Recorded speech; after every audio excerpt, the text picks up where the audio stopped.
دل گرفتہ ہی سہی بزم سجا لی جائے، دل گرفتہ ہی سہی بزم سجا لی جائے، یاد علی رضا سے کوئی شام نہ کھا لی جائے۔ نہ گواؤ ناو کے نیم کش دل ریزہ ریزہ گوا دیا، جو بچے ہیں سنگ سمیٹ لو تن داغ داغ لٹا دیا۔ نہیں چلے گی نہیں چلے گی دہشت گردی نہیں چلے گی، نہیں چلے گی نہیں چلے گی، دہشت گردی نہیں چلے گی۔ We want justice, Ali want, justice, we want. Justice. وہ شخص گیا، ایسا لگتا ہے کہ پورا شہر ہی اداس ہو گیا۔ علی رضا آبدی وقتی طور پہ ہمارے سامنے سے پردہ پوش ضرور ہوئے، لیکن یہاں جتنے بھی میرے بھائی کھڑے ہیں، بہنیں کھڑی ہیں، ہم سب علی رضا آبدی۔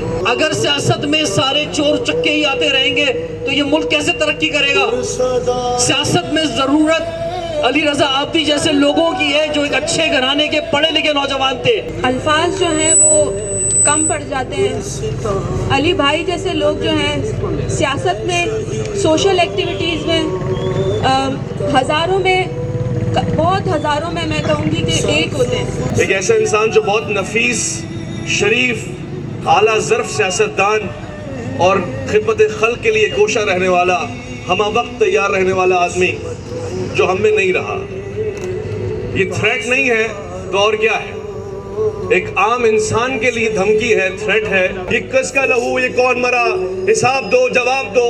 ہم کب تک مذمت کرتے رہیں گے؟ اب مرمت کا وقت ہے، ہمیں خود سے حساب لینا پڑے گا، مگر اب کی مرتبہ گربان پکڑ کے جواب لیں۔ اب کی مرتبہ ایسا حساب لیں کہ دوسرا کوئی علی رضا آبدی نہ جائے۔ ہم اور آپ یہاں کھڑے ہو کر یا تو ان کے لیے دعا کر سکتے ہیں یا اس قوم کے لیے دعا کر سکتے ہیں۔ تیری دعا سے قضا تو بدل نہیں سکتی۔ لبیک یا حسین، لبیک یا حسین۔ مذمت نہیں، مرمت چاہیے، ہمیں حساب چاہیے۔ اب کب تک مذمت ہوتی رہے گی، پریس کانفرنس ہوتی رہے گی؟ اب جو دیا جلے گا وہ ہمارے خون سے ہوگا انشاءاللہ۔ تم کس کس کو مرواؤ گے؟ ساری قوم حسینی ہے، تم کس کس کو مرواؤ گے؟ ساری قوم حسینی ہے۔ یہ کس کا لہو، یہ کون مرا؟ بدماش حکومت بول ذرا، یہ کس کا لہو، یہ کون مرا؟ بدماش حکومت بول ذرا۔ کبھی بھی علی بھائی کو بلایا نہیں جا سکتا، regardless of any political affiliation, کہ وہ کس فرقے سے تھے، وہ کس پولیٹیکل پارٹی سے تھے۔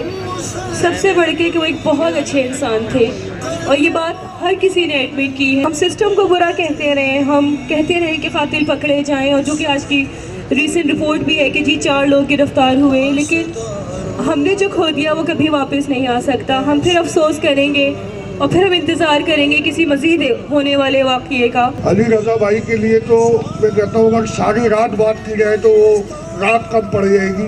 MQM کے سابق سربراہ ڈاکٹر فاروق ستار نے کہا کہ علی رضا آبدی قومی اثاثہ تھے، جس بے دردی کے ساتھ قتل کیا گیا اور قومی نقصان ہوا ہے، بہت بڑا ظلم ہوا۔ ضرورت ہے کہ انصاف کے تقاضے پورے کرنے کے لیے حکومت اور قانون نافذ کرنے والوں پر دباؤ رکھیں۔ علی رضا آبدی بھائی یہ قومی اثاثہ تھے، اور بلا شبہ ان کی شہادت، بہیمانہ قتل اور جس بے دردی کے ساتھ انہیں شہید کیا گیا، میں یہ سمجھتا ہوں کہ یہ ایک بہت بڑا اور انتہائی ناقابل تلافی نقصان ہے، قومی نقصان ہے۔ اور یہ ایک فرد، ایک خاندان، ایک جماعت یا ایک شہر کا نہیں،